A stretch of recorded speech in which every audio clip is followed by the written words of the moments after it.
الحمد لله رب العالمين والصلاة والسلام على أشرف الأنبياء وخاتم المرسلين ونبينا محمد صلى الله عليه وسلم وعلى آله وأصحابه أجمعين. ناظرین کرام، سیرت د عمر بن الخطاب رضی اللہ تعالی عنہ ذکر کے شروع. عمر بن الخطاب رضی اللہ تعالی عنہ یو ناشنا موقع اغدام و د بدر د غزا مطابق چې عمر رضی الله عنه په مدینه کې د مسلمانانو سره ناستو او د بدر حالات ذکر کول چې الله په بدر کې موږ ته څومره عزت راکو. ګوري چې عمر ابن وهب خپل اوخه چوکړه د مسجد په دروازه کې او تورې خپل غاړې ته اچولې ده. عمر رضی الله تعالی عنه ویل قسم په الله دا د الله دشمن دا سپی عمر ابن وهب راغله دی او دا د شر د پاره راغله دی. عمر رضی الله تعالی عنہ داخل شو رسول الله صلی الله علیه وسلم ته ویل چې یا رسول الله د الله دشمن عمر راغله دی او تورې غاړې ته اچولې ده. نبی رسول الله را داخله کوي. عمر سے په دې باندې یریدو داغه د تورې د پټه داغه په غاړه کې چلی دی ونیولې دی. چلته کینو نو نبی له صلوات و سلام ته پوښتنه وکړه چې ته څنګه رااله. هغه وته ویل چې زه د زما زوی ستاسو سره قیدی دی او د هغې دپاره رالم. ویل دا توره دې څنګه راوړې ده؟ هغې ورته وویله چې دا توره مې په دې وجه باندې دا توره دې الله هلاکه کړي. دې تورې موږ نه په بدر کې څه دفاع وکړه؟ نبي صلی الله علیه وسلم ورته وویله چې ګوره تا او صفوان چې په حتیم کې کېناستلی او د دې بدر دا مړی یاد کړل صنادید د کفارو چې په بدر کې قتل شو او تا وویله چې د دې نه وروسته ژوند څه خوند او مزه وکړي او تا دا خبره وکړله چې که دا دوه خبرې نه وی چې یو زما بچیان دي واړه واړه بچیان پاتې کېږي او دویم په ما باندې قرضونه دي نو ما به د دې بدله اخیستی وی. او هغه درته وویله چې هر خبره چې داسې ده نو ستا قرضونه به زه ادا کړم او هر چې ستا بچیان دي هغه به ټوله زندګي زه د خپلو بچیانو سره یو ځای کړم. څومره خرچه چې په خپلو بچیانو کوم هغومره به په ستا هم کوم. تا ورته ویله چې هر کله خبره داسې ده نو خبره پټه وساته او بیا دې دې تورې له د زهرو اوبه ورکړې او بیا رالې. دا مسله نه وه. عمر ابن وهب حیران شه چې دا کار خو زما او د هغې پټه مشوره وه، هغه خو دته نه دي ویلي. نو یقیني خبره دا ده چې دا د الله حق رسول دی او الله دته دا خبر را رسولی دی. هغه به خلکو ته په مکې کې ویل چې نږدې ده چې داسې یو واقعه منځته راځي چې تاسو نه به د بدر دا واقعه لرې کړي. ځکه هغې ویل چې نبي اسلام به قتل کړي، دا واقعه به د تاسو نه یېرې کړي. لیکن د هغې د هغه ګمان مخالف خبره راله او هغه دا شه چې د اسلام راوړو، په اسلام مشرف شو. نو ګوره دلته د عمر رضی الله عنه څومره د بهادرۍ او څومره د هوښیارتیا او د زیرکتیا موقف و چې هغه وپېژنده چې دا د شر دپاره راغلی خو د الله نبي ته الله وحی کړی و چې یقینا همداسې ده. همداسې عمر رضی الله تعالی عنه په د احد په غزا کې شریک شو او د احد په غزا کې عمر رضی الله عنه یو ډیره ناشنا میړانې او بهادرۍ سره هلته شرکت کړی. کله چې نبی صلی الله علیه وسلم د مشرکینو په خلاف باندې جنگ کو نبی علیہ السلام د عبد الله ابن جبیر رضی الله عنه په قیادت کې 50 کسان رومات چې په غشو کې ماهر هغه په دې جبل رومات باندې کېنولو او دا یو ته ویلو چې تاسو لا تبرحوا تاسو به همیشه دلته استئ ان رأيتمونا ظهرنا عليهم فلا تبرحوا وان رأيتموهم ظهروا علينا فلا تعينونا کمنګ هم پاغي و غالب شنو تاسو به دې ځای کې استئ او کاغی هم په منګه غالب شنو موږ امداد هم کوي خدا ځای او ساتي کله چې مسلمانانو غالب شو په کفارو باندې غي او تختیدل نو د عبد الله ابن جبیر رضی الله تعالی عنہ ملګرو دا ویل چې د نبی اسلام چې موږ دلته ټاکلې او دلته خود مرګ په وخت د جنگ په وخت کې جنگ ختم شو اوس موږ دلته څه ضرورت دی په دې وخت کې رسول الله صلی الله علیه وسلم دغه خبر دا غي نه پاتې شو عبد الله ابن جبیر وته ویل چې انسیتم ما قال لكم رسول الله صلی الله علیه وسلم هغه ښکته شو د کفارو د شاده طرف نه حمله وکړه او په دې کې ډېر صحابه کرام شهیدان شو نبی اسلام یو غر طرف ته شو عمر رضی الله عنه ابو بکر دوی مر سره ملګری ابو سفیان د کفارو په لښکر کې راښکاره شو او دا ویل چې محمد شتا صلی الله علیه وسلم نبی السلام الجواب مو ورکوي ویل ابن ابي قحافه شتا ابو بکر ویل جواب مو ورکوي ویل عمر بن الخطاب شتا ویل جواب مو ورکوي ابو سفیان د خوشاله نه دسی ویل چې دا ټول لکه چې مړ دي کله ژوند دی جواب به ورکړی فلم يملك عمر نفسه فقال كذبت يا عدو الله ابقى الله عليك ما يخزيك اذا الله دشمن دروغ دی ویلا الله تعالی دغه خلق باقی ساتلی دي چې تا شرمئی او تا رسوا کوي په دې وخت کې ابو سفیان ویل اعلو هبل نبی السلام ویل جواب ورکړي ویل څنګه جواب ورکو ویل اوایه چې الله اعلى واجل بیا غوی ویل چې لنا العزى ولا عزى لكم نبی السلام ویل جواب ورکړي صحابه ویل څنګه جواب ورکو ویل چې الله مولانا ولا مولا لكم کله چې ابو سفیان یو چغه ویستله د خوشحالۍ نه ویل چې دا ورځ د بدر د غزا په ورځ ده نو عمر سے په دغه وخت کې ویل چې کلا والله یا عدو الله دسې چرې نه ده د الله دشمنه لا سوا قتلانا فی الجنة ينعمون وقتلاکم فی النار يعذبون زمونږ شهیدان په جنت کې د هغوی ته نعمتونه ورکولی شي او ستاسو چې کوم مړي دي کفار دي مشرکان دي هغوی په جهنم کې هغوی ته عذابونه ورکولی شي نو دا د رسول الله صلی الله علیه وسلم په دفاع کې د احد په غزا کې همدغه رنګ د حنین په غزا کې او په نورو غزواتو کې داغه شرکتونه او د هغې بهترین انداز کې د هغې صفات او د هغې کارروایانې مشهورې دي څنګه چې عمر بن الخطاب رضی الله عنه شجاعت او بهادرۍ په لحاظ سره داسې همدقه رنګ الله رب العالمین هغې ته بهترین انداز کې علم ورکړی په دې وجه باندې چې کله عمر رضی الله عنه وفات شو نو عبد الله ابن مسعود رضی الله عنه فرمایل چې عمر د وفات سره ټول علم چې دی لس حصې او 9 حصې د دې د ځان سره یوړو یعنی 9 حصې علم د سره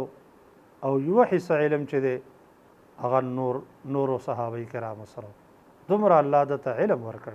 عبد الله ابن مسعود رضی الله عنه د په باره کې فرمایي وکان علم الرجال مدسوسا في حجر عمر د ټولو خلکو د ټولو انسانانو د علم د عمر رضی الله عنه په دې غیږ کې داسې پروت و په په دې بنیاد باندې عمر رضی الله تعالی عنه ته الله رب العالمین خصوصي الهامات کول او نبی کریم صلی الله علیه وسلم فرمایلی چې انه قد كان في الامم قبلكم محدثون فإن يكن في امتي فعمر بن الخطاب مخکنی انسانان دسیو چې هغوی ته الله په دې ذهن کې خاص الهامات وراچول ملهمونو که زما په امت کې وی نو هغه به عمر بن الخطاب رضی الله عنه وي ځکه ده به یو خبره نه کوله مګر الله رب العالمین به هغسې آیت نازله او ده ته به الله په دې زړه کې خاص الهامات کول په دې وجه صحابه کرام فرمایي وی كنا نتکلم ان السکینة تنطق على لسان عمر وی موږ به خپل مابین کې دا خبرې کولې چې ګویا کې سکینه د عمر صاحب په ژبې خبرې کوي او ملایکې د ده په ژبې خبرې کوي همدغه ده چې د صحیح البخاري روایت دی عمر رضی الله تعالی عنه فرمایي ویوافقت ربي في ثلاث ما د خپل رب سره په دریو امورو کې موافقه کړې ده یو په باره د اسارا او د بدر کې چې د ابوبکر رضی الله عنه رایه دا وه چې د دوی نه د فدیه واخیستلی شي او د عمر صاحب رایه دا وه چې د خونریزي دې وشي رسول الله صلی الله علیه وسلم ته د ابوبکر رایه غوره وه لیکن د عرش مالک قرآن کې آیت نازل کو او د عمر رضی الله تعالی عنه د رایې تایید یې وکړ چې ما کان لنبي ان یکون له اسرى حتى يثخن في الارض تريدون عرض الدنيا والله يريد الاخره نبی لره نه دی مناسب چې د هغه دپاره د قیدیان وي تر دې پورې چې هغه په ځمکه کې خونریزي وکړي دویم په باره د حجاب کې عمر رضی الله عنه رسول الله صلی الله علیه وسلم ته ویل یا رسول الله ستا داسې یو کور دی چې دې ته نیکان هم داخلیږي فاجران هم داخلیږي که دا امهات المؤمنین د نبی علیه السلام بیبیانې دا حجاب شروع کړي نو ډېر به بهتر وي الله دا آیت نازل کړي چې وإذا سألتموهن متاعا فاسألوهن من وراء حجاب کله چې دوی ستاسو نه د سامان مطالبه کوي تاسو د دوی نه د سامان مطالبه کوئ نو د حجاب نه اخوا دریم رسول الله صلی الله علیه وسلم راته مقام ابراهیم وښودو او ویل چې عمر دا مقام ابراهیم دی ما ورته ویل چې یا رسول الله افلا نتخذه مصلى د دې نه موږ مصلا نه جوړو الله دا آیت نازل کړي چې واتخذوا من مقام ابراهیم مصلى څرنګه چې د عمر زدنو شجاعت او بهادری وا څنګه چې علم دقه رنګي د عمر رضی الله تعالی عنہ زهد او دسې د الله نه یریدل په دې وجه باندې معاویه ابن ابي سفیان رضی الله عنهما فرمای وی هر چې ابوبکر رضی الله عنه فلم يرد الدنيا ولم ترده ابوبکر خو نه دنیا اراده کړه او نه دنیا ابوبکر اراده کړه واما عمر فارادته فلم يردها دنیا عمر سے اراده کړل او دنیا په عمر سے پس را روانه وا خو عمر سے اوشړله او عمر سے اراده اونکړه یو ورځ عمر بن الخطاب رضی الله تعالی عنه ته ویلې شو چې که چېرته تا لږ طاقتور او قوي خوراک کولی نو دا به ستا دپاره قوت ناک وي او تا به دا د خلافت امور په ښه طریقې سره انجام کړی وی هغه جواب ورکوي انی ترکت صاحبی علی جاده، وای ما خپل دوا ملګري چې رسول الله صلی الله علیه وسلم ابوبکر هغه مې په یو لاره پریښي دي، زه نه غواړم چې د هغې نه مخالفت وکړم. د عمر رضی الله تعالی عنه په باره کې راځي چې دومره د الله نه یریده چې کان فی وجهه خطان اسودان من البکا، د الله د یری دومره جړل چې د هغې په مخ کې به دوه کرښې جوړې وي، تورې کرښې د جړا د وجې نه. عبدالله بن الشداد رضی الله تعالی عنه فرمای وای ما د عمر رضی الله تعالی عنه نه واورېده د سحر په مانځه کې زه په آخرني صف کې وم، عمر رضی الله عنه دا آیت لسته چې انما اشکو بثی و حزنی الی الله، ما د عمر رضی الله عنه د جړا آواز واورېده او حال دا دی چې زه د سب په رستنۍ حصه کې. انس رضی الله عنه فرمای وای زه د عمر رضی الله تعالی عنه سره وم، هغه یو باغ ته ننوتو، زما او د هغه تر مابین یو دیوال و، زه د دیوال نه اخوا ومه او عمر صاحب د دیوال نه اخوا. ما د عمر رضی الله تعالی عنه آواز واورېده چې دا یې ویل چې عمر بن الخطاب امیر المؤمنین بخ بخ والله لتتقین الله بنی الخطاب او لیعذبنک الله، اے د خطاب بچیا د الله نه به څه یېرېږې، که د الله نه څه یې وي نه یېرېږې نو الله به درله عذاب درکوي. یوه ورځ عمر رضی الله عنه په لاره روان دی، یو لوی مشک په شا باندې راړولی دی، چاته پوښتنه وکړه چې امیر المؤمنین دا موږ له راکه موږ به د ځان سره یوسو، هغه ورته وویله چې نه دا ما په دې په اوږه باندې راغېښی دی، زما نفس هغه داسې غرور کې رالی او ځان ورته خوښ شه خودپسندي وکړله، نو زما اراده وه چې دا نفس ذلیل کومه چې بیا دا نفس کې داسې غرور نه راځي، داسې مستی پکې نه راځي. یوه ورځ عمر رضی الله تعالی عنه په داسې حالت کې دی چې یو قاصد د کفارو د عمر رضی الله تعالی عنه ملاقات ته راغلی، هغه پوښتنه وکړه چې امیر المؤمنین چېرته دی، ورته وویلی شو چې امیر المؤمنین په مسجد کې. هغه چې مسجد ته ننوته،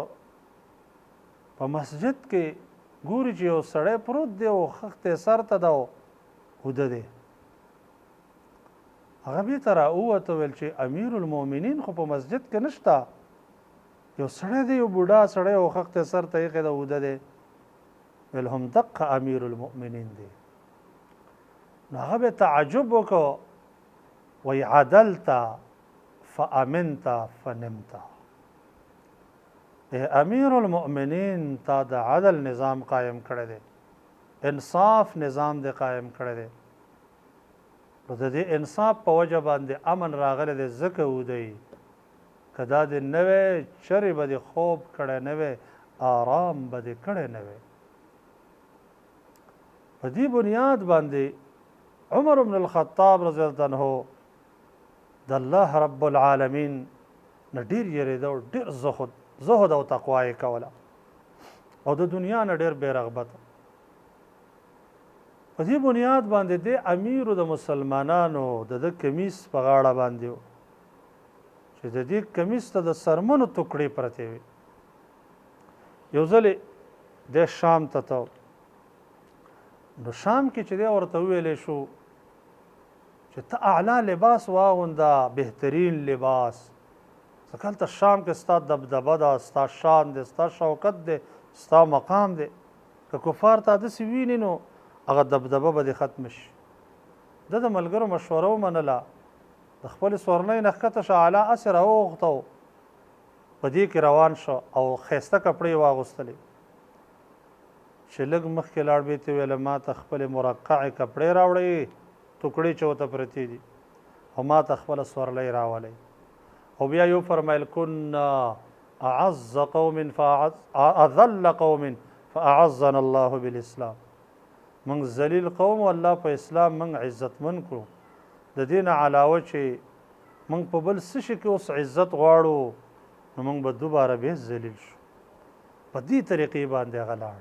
دته دنیا کې هم د جنت زیری را لېږلی او الله د ده نام و نشان تر قیامته ژوندی پاتې شو تر دې پورې چې مسلمانان خو څه کوي چې کفار هم د ده په عدل د ده په صدق د ده په نظام باندې اقرار کوي رضی الله عنه الله رب العالمین دې ته راضي شي